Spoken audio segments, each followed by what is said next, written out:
La France reconnaît officiellement sa guerre menée au Cameroun. De 1955 en 1971, s'est déroulée au Cameroun une guerre d'indépendance inavouée menée contre l'Union des populations du Cameroun par les forces coloniales françaises, puis par l'État camerounais soutenu par Paris.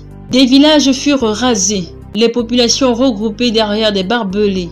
Les exécutions sommaires et tortures systématiques se sont multipliées. Dans plusieurs régions, comme la Sanaga maritime, des massacres comme ceux d'Équité ont coûté entre 20 et 200 vies selon les sources.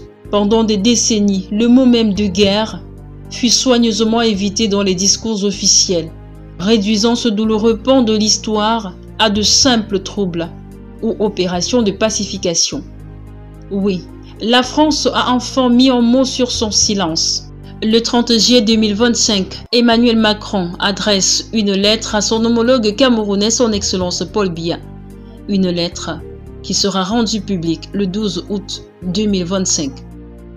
Dans cette lettre, le président français reconnaît officiellement que la France a mené une guerre au Cameroun marquée par des violences répressives de nature multiple.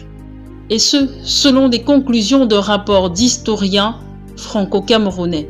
Ce rapport met en lumière que cette guerre s'est prolongée après l'indépendance de 1960 avec un soutien continu de la France aux autorités camerounaises.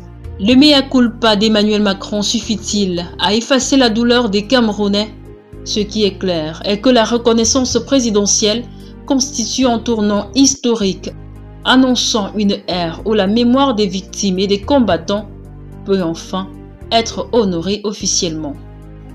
Faut-il saluer la décision de reconnaître et d'assumer la responsabilité de la France dans les violences qui ont émaillé le Cameroun entre 1945 et 1971? Laissez vos avis en commentaire. Abonnez-vous à la chaîne si ce n'est pas encore le cas et activez la cloche de notification.